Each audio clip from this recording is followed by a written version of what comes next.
క్షమించి వినాయక, మేమే చేయకుండా తప్పు అయిపోయింది మాది.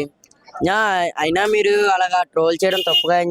మేమేదో మా ఫ్రెండ్లీకి ఎట్టుకుంటే బొమ్మ, అలాగే మేము ఎన్నో పంది దగ్గరికి వెళ్ళాము. ఎన్నో పంది దగ్గరికి వెళ్తే స్టైల్ బొమ్మలు కూడా బోల్డ్ ఉన్నాయి. మేము వెళ్ళిన చోట్ల అన్నిటికీ అందరూ బోల్డ్ అన్నారు, అనేవారు బాగుంది, చాలా బాగుంది అన్నా, చాలా బాగుంది తమ్ముడు అనేవారు. మేమేదో మా ఫ్రెండ్లీకి ఎట్టుకుంటే ఇలా స్క్రోల్ చేస్తాం, మాకే తెలుసు. Yes, అసలు ఈ పిల్లలందరూ క్షమించి వినాయక అని ఎందుకు అడుగుతున్నారు? ఇదే కదా మీకు డౌట్. ప్రస్తుతం అయితే నేను విశాఖపట్నం 1 టౌన్ లో ఉన్నటువంటి శ్రీ విఘ్నేశ్వర బాయ్స్, వీళ్ళు ఇక్కడ వినాయక చవితి సందర్భంగా ఏర్పాటు చేసినటువంటి స్వామివారి విగ్రహ రూపం ఏదైతే ఉందో ఇది ఇప్పుడు పూర్తిగా కాంట్రవర్సీగా మారింది. నిజానికి వీళ్ళంతా చదువుకున్న పిల్లలు. గతంలో కూడా ఎక్కడెక్కడో వెరైటీ వినాయకుల్ని చూడటం, అక్కడ మంచి రెస్పాన్స్ రావడంతో మేము కూడా ఇప్పుడు ట్రెండింగ్ లో ఉన్న సినిమా పాటని తీసుకొని, ఆ పాటలో ఉన్న థీమ్ ని తీసుకొని వినాయకుడిని ఇక్కడ ఆ రూపంలో ఏర్పాటు చేయటం అనేది ఇప్పుడు తీవ్ర విమర్శలకు తావిస్తోంది. ఎందుకంటే ఎప్పుడు మనం దేవుణ్ణి పూజించాలి, గౌరవించాలి, కానీ ఇలా అగౌరవ పరచకూడదు. కానీ వీళ్ళైతే అందరూ పిల్లలందరూ మనస్ఫూర్తిగా ఒప్పుకుంటున్నారు. తెలియక చేసిన, అంటే చిన్న వయసులో మేము చేసినటువంటి తెలియని తనం ఇది, అందరూ మమ్మల్ని క్షమించండి అని ముందుగా ఆ వినాయక స్వామి వారికి క్షమించు స్వామి అని కోరుతున్నారు. సో ఇప్పుడు ఈ చిన్న పిల్లలు ఎందుకు ఈ బొమ్మని ఈ ఆకారంలో ఏర్పాటు చేశారు, ఇప్పుడు ప్రతి ఒక్కరూ ఎందుకు తీవ్రంగా పిల్లల్ని దెబ్బలాడటమే కాదు, ఖచ్చితంగా ఇది ఇమ్మీడియట్ గా నిమజ్జనం కూడా చేసేసేయండి, ఇది మంచి పద్ధతి కాదు అని చెప్తున్నారు.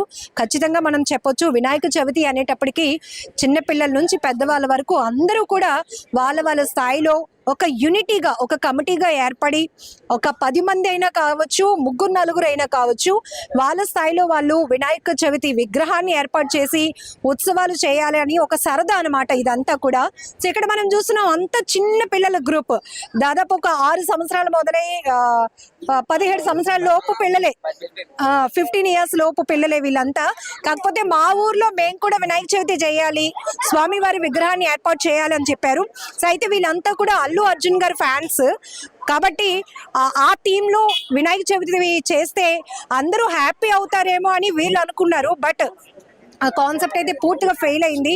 ఖచ్చితంగా మనకు తెలుసు, వినాయకుడు అనేటప్పటికీ ఆ పండుగ ఒక ఎమోషన్తో కనెక్ట్ అయింది, ఒక ప్రతి ఒక్కరికి కూడా యూనిటీతో కనెక్ట్ అయిన పండుగ. ఎందుకంటే ఒక 5 రోజుల నుంచి 10 రోజులు, 20 రోజులు, 21 రోజులు, ఇలా ఎన్ని రోజులైనా కావచ్చు, స్కూల్స్కి వెళ్ళి కాలేజీలకి వెళ్ళి వచ్చిన తర్వాత కూడా ఇమీడియట్గా ఆ బ్యాగ్లు అలా ఇసిరేసి ముందు వినాయకుడి దగ్గరకు వచ్చేస్తూ ఉంటారు. అంత బాండింగ్ ఉంటుంది నిజానికి చిన్నపిల్లలకి వినాయక చవితి పండుగకి. కానీ పిల్లలు మాత్రం చెంపల మీద ఇలా అనుకుంటూ కూడా వినాయక మమ్మల్ని క్షమించు అంటున్నారు. ఎందుకంటే ఇది మేమేదో తప్పుగా ఆలోచన చేసి పెట్టలేదు, మాకు ఇష్టమైనటువంటి మా అభిమాన హీరో ఏదైతే క్యారెక్టర్ ఉంటుందో అల్లు అర్జున్, అది కూడా పుష్ప ట్రెండింగ్ కాబట్టి మేము ఇలా ఏర్పాటు చేసాం. అందరికీ సారీ చెప్తున్నారు వీళ్ళు, ముందైతే వినాయకుడికి సారీ చెప్పేశారు. సో పిల్లలతో మాట్లాడదాం ఒకసారి. ఏదైనా తప్పు ఒప్పుకున్న తర్వాత మనం కూడా క్షమించాల్సిందే. కాకపోతే ఈ పిల్లలు చేసిన పని ఇప్పుడు చాలా ట్రోల్ అయిపోతుంది, వీళ్ళంతా చాలా బాధపడుతున్నారు. సో ఐ డ్రీమ్ నుంచి వీళ్ళంతా కూడా అందరికీ క్షమాపణలు కూడా. ముందు వినాయక స్వామికి సారీ చెప్పేద్దామా? తండ్రి క్షమించు తండ్రి, మేమేమో తప్పుగా ఎట్టామని మేమేదో మా సరదాగా ఎట్టుకున్నాం. మాకు ఎడితే ఏది వచ్చారు 3 మంది వచ్చారు, ఆ వీడియోలు తీశారు. తమ్ముడు బాగుంది తమ్ముడు అనుకొని, కాన్సెప్ట్ బాగుంది తమ్ముడు మీద అనుకొని నవ్వారు అందరూ, చిన్న విసిరారు. తర్వాత మేమేటి ఇన్స్టాలో చూడగానే మా ఫ్రెండ్స్ అందరూ చెప్పారు, రా మీది ఇన్స్టాలో ట్రోల్ అవుతుంది అనగానే, ఏ ట్రోల్ అంటే ఒక చుట్టూ కామెంట్లు చూడరు అన్నారు. అవి ఏటాక కామెంట్లు అమ్మ బూతులకి బూతులు తిట్టేస్తున్నారు, చెత్త పెట్టేస్తున్నారు. అవే దేవుడు తిట్టిన మాటలే. తిడితే మాత్రం దగ్గరికి వచ్చి మాట్లాడితే మేము మాట్లాడుతాం, లేదా మేము అనిపని చేసుకుంటాం అన్న బొమ్మలు ఎట్టకూడదు అనుకొని. అవి ఇప్పుడు మీ కమిటీలో ఎంత మంది ఉన్నారు పిల్లలు? మొత్తం 10 మంది. 10 మంది కాన్సెప్ట్ పెట్టాలనుకుంటున్నారు. అవునక్క, అంటే మేమందరం మీ ఫ్యాన్స్, మాకు ఇతను అంటే గొప్ప ఇష్టము. మేము ఎట్టుకున్నాం, ఇది ఎట్టుకుంటే ఏడంటున్నారు. వచ్చారు 3 మంది వచ్చి, తమ్ముడు బాగుంది తమ్ముడు, మీ దానికి హైలైట్ అవుతుంది ఈ సంవత్సరం అన్నారు. అందరూ అన్నారు. దీంట్లో కూడా పడింది చూడండి, పేపర్లో కూడా పడ్డాయి. మరి ఎందుకు పేపర్లో అవన్నీ పడించడం? మరి బ్యాడ్ కామెంట్లు, ఏటేటు కామెంట్లు మేము చెప్పుకోగలము. అంటే దేవుడు కదా, దేవుణ్ణి మనం రెస్పెక్ట్ చేయాలి. కాకపోతే మీరు తెలియక చేశారు అన్నారు కాబట్టి ఇంకా మిమ్మల్ని ఏమీ అనడానికి లేదు. యాక్చువల్ గా ముందు మీరు ఎన్ని డేస్ ఇక్కడ స్వామివారిని ఉంచాలని ప్లాన్ చేస్తున్నారు? 9 days అట. 9 days కి ఎట్టుకుందామని చూస్తే పోలీసు వారు వచ్చి ఆన్ చేసామంటున్నారు. ఇప్పుడు వచ్చి 5 days కి ఎట్టుకోమంటున్నారు. మేమేదో సరదాగా ఎట్టుకుంటే మాత్రం ఇది అయిపోతుంది. తెలియక చేశారు మీరంతా. ఓకే, ఇప్పుడు మరి నిమజ్జనం చేసేస్తారా ఇమీడియట్ గా? అదే చేసేద్దామని చూస్తున్నాము. చుట్టూ మేము మాట్లాడుకొని బడ్జెట్ చూసుకొని మనం చేసేస్తాం. అలా కాదమ్మా, ఇప్పుడు ఇంట్లో వాళ్ళకి ఎవరికి చెప్పలేదా ఈసారి మేము ఇలాంటి వెరైటీ వినాయకుడిని పెట్టుకుంటున్నామని? అప్పుడు ఎవరు మిమ్మల్ని తప్పురా అలా పెట్టకూడదురా దేవుడు కదరా అని ఎవరు చెప్పలేదా? అంటే ఎవరికి అనలేదు, పర్లేదు ఎట్టుకోవచ్చు, దేవుడు కదా, అందరూ ఆడుతున్నారు కదా అనుకోని మేమే ఎడుతున్నాం అనుకోని, పర్లేదు అట్టండి, మనలో మన సాయం చేద్దాము, మీ ఆనందం మీరు ఎట్టుకుంటున్నారు కాబట్టి అట్టని అన్నారు అందరూ. అమ్మాయిలు అందరూ అన్నారు. కానీ కొన్ని మంది ఫ్యామిలీలో తిట్టారు, వద్దు ఇలాంటి బొమ్మలు ఎట్టకండి, దేవుళ్ళ చూడని అన్నారు కదా. మేము అలా కాకుండా మేము దీనికి వెళ్ళిపోయినగానే మరి ఏటైంది అన్నారు, మా అంతలు మేమే తప్పు చేసామని నువ్వేనా చెప్పినావు? వేరే తప్పు చేసాం. ఏమైంది? ఫస్ట్ అందరం అంటే వీళ్ళు చెప్పకుండా బొమ్మలు ఇచ్చారు, తర్వాత తెలిసింది ట్రోల్ ఇలా చేస్తారని, అంతే. ఇప్పుడు రియలైజ్ అయ్యారా అందరూ ఇంకెప్పుడు దేవుడి బొమ్మని ఇలా పెట్టకూడదు అని అర్థమైందా?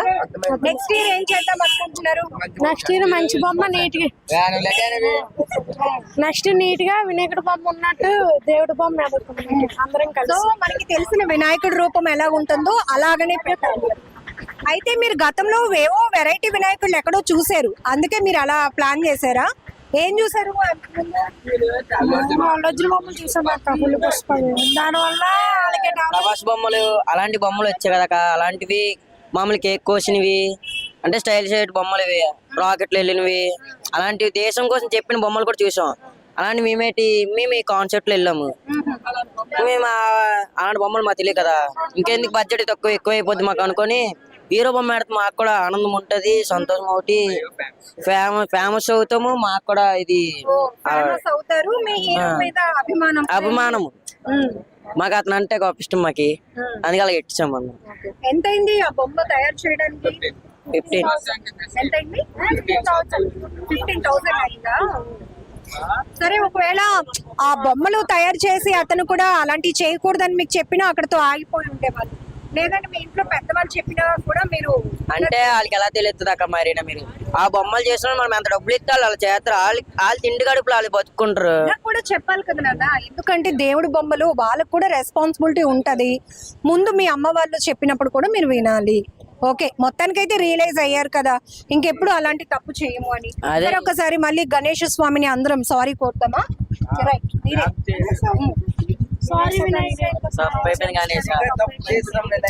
సరిగా తప్పులు చేసి సంవత్సరమైనా మట్టి బొమ్మ పెట్టుకొని ఇక్కడ ఎవరికైనా దానం చేద్దామని చూస్తాం. అంటే ఎవరైనా అన్నదానాలు, చిన్న అన్నదానాలు చేసుకొని, లేకపోతే పేదవాళ్ళు ఉంటారు, మేము ఇంత బొమ్మైనా పెట్టుకొని, చిన్న బొమ్మైనా మట్టి బొమ్మ, బట్టలు ఏదైనా దుప్పట్లైనా ఏదైనా దాంట్లోని ఆ సర్వీస్ చేసుకున్నా మేమకైనా మాకైనా పుణ్యం ఏమైనా దొక్కుతాయి. అందుకు దాన్ని బట్టి అలాగ వెళ్తాం. ఈ సంవత్సరం ఏమో ఇలాగ అయిపోయింది. మాకు కూడా బాధగా ఉంది. రోజు వింటున్నాం కామెంట్లు, మా వీధుల్లోని అందరిలో అదే మేము చెప్తున్నారు, ఏట్రా మీ బొమ్మ ఇలాంటి కామెంట్లు ఆడుతున్నారు, ఏ బొమ్మలు ఎట్టారు మీరు అనుకోని. అయితే నేను కూడా ఒక మాట చెప్పాలనుకుంటున్నాను. వినాయక చవితి ఈ పేరుతో కొన్ని చోట్ల స్వామివారి విగ్రహాలు అపహాస్య పాలయ్యేలాగా కూడా కొన్ని చోట్ల జరుగుతున్నాయి. కానీ ఇది తెలిసి తెలియలేని వయసు. మీ పిల్లలంతా కూడా 6 సంవత్సరాల నుంచి 15 సంవత్సరాల లోపు, వీళ్ళంతా ఒక 10 మంది కమిటీగా ఏర్పడి ఈసారి ఎలాగైనా ఒకవైపు అభిమానం హీరో పైన, మరొక వైపు వెరైటీ వినాయకుని ఏర్పాటు చేస్తే అందరూ వచ్చి మనల్ని మెచ్చుకుంటారు, బాగా ఫేమస్ అవుతాము. ఇది ఈ కాన్సెప్ట్, ఇదే ఆలోచనతో వీళ్ళు ఏర్పాటు చేసినటువంటి ఈ వినాయకుడి విగ్రహం ఇప్పుడు పూర్తిగా విమర్శలకు తావిస్తోంది. కాబట్టి వాళ్ళ తప్పేంటో వాళ్ళు తెలుసుకున్నారు. ముందుగా వినాయకుడి స్వామి వారిని వీళ్ళంతా కూడా క్షమించు స్వామి అని కోరారు. అలాగే ప్రజలకు కూడా ఈ చిన్నపిల్లలు రిక్వెస్ట్ చేస్తున్నారు, తెలిసి తెలియక చేసామని ఒప్పుకుంటున్నాక కూడా మమ్మల్ని అలా బండబూతులు తిడుతున్నారు, మాకు చాలా బాధ అనిపిస్తోంది. నెక్స్ట్ ఇయర్ మాత్రం ఖచ్చితంగా వినాయకుడి రూపం ఎలా ఉంటుందో ఆ రూపంలోనే స్వామివారిని ఏర్పాటు చేయడంతో పాటు ఎవరైతే ఆపదలో ఉన్న వాళ్ళు, లేకపోతే సహాయం కోసం వెయిట్ చేస్తున్న వాళ్ళు ఉంటారు కదా, వాళ్ళకి దుప్పట్లు పంపిణీ చేయటం, అన్నదానం చేయటం, ఇలాంటి మంచి కార్యక్రమాలు చేసి మళ్ళీ మంచి యూత్ అనిపించుకుంటామని కూడా పిల్లలు చెప్తున్నారు. కాబట్టి మనం క్షమించేయాలి, తప్పదు. ఎందుకంటే వీళ్ళు ముందు దేవుణ్ణి సారీ కోరారు, అలాగే మిమ్మల్ని అందరినీ కూడా రిక్వెస్ట్ చేస్తున్నారు.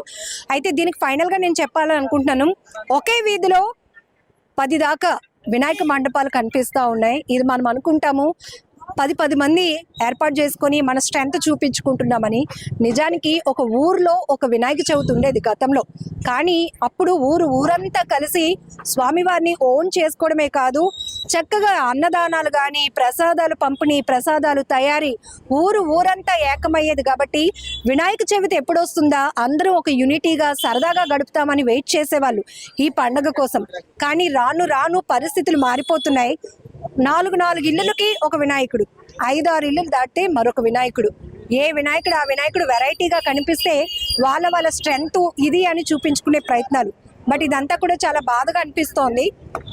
ఇదే వీధిలో నేను వస్తూ ఒక 1 కిలోమీటర్లోనే నేను 10 బొమ్మల పైనే చూశాను. వెరైటీ వినాయకుళ్ళు. కొంతమంది హోటల్లో ఉండేటటువంటి ఎన్విరాన్మెంట్తో వినాయకుడిని, మరొకరు శ్రీకృష్ణుడు రూపంలో గోపికలతో ఉన్న వినాయకుడిని, ఇదిగో ఇక్కడేమో పుష్ప వినాయకుడు, ఇంకో చోట ఆర్మీ వినాయకుడు, మరొక చోట ఇంకొక సినిమాలో హైలైట్ తీసుకునే థీమ్తో, ఇలా రకరకాలుగా. కానీ వినాయకుడు అనేవాళ్ళు మనం ఏ శుభకార్యాలు చేసినా విఘ్నాలు లేకుండా చూస్తారు. ముఖ్యంగా వినాయక చవితి ప్రత్యేకత తెలుసా మీ అందరికీ? మన పుస్తకాలు వినాయక స్వామి దగ్గర పెట్టి బాగా చదువు రావాలని కోరుకొని దండం పెట్టుకోమని చెప్పేవారు అమ్మ వాళ్ళు, చెప్పేవాళ్ళ లేదా? అప్పుడేంటి, వినాయకుడే మమ్మల్ని బాగా చదువుకునేలాగా చూడు అనే కదా. బట్ ఈ పిల్లలకి థీములు తెలియకుండా ఉండడానికి కారణం కూడా నేను చెప్తా, కొన్ని కమిటీల వాళ్ళు దీన్ని మిస్లీడ్ చేస్తూ ఉన్నారు. సో అలాంటి సందర్భాలు ఈ స్థాయి అంటే ఈ ఏజ్ గ్రూప్ నుంచి వీళ్ళు చూసి, ఓహో వినాయకుడిని ఏ రూపంలోనైనా పెట్టొచ్చు, వినాయకుడిని ఎలాగైనా కొలవచ్చు అని వాళ్ళకి మైండ్లోకి వెళ్ళిపోతూ ఈ రకమైన మిస్టేక్స్ జరుగుతున్నాయి. బట్ కాదు, చెప్పాల్సింది పెద్దవాళ్ళ, మనల్ని చూసే వాళ్ళు నేర్చుకుంటారు. కాబట్టి వినాయక చవితిని వినాయక చవితి లాగానే జరుపుకుందాం, వినాయకుడిని వినాయక స్వామి వాళ్ళలాగానే పూజిద్దాం.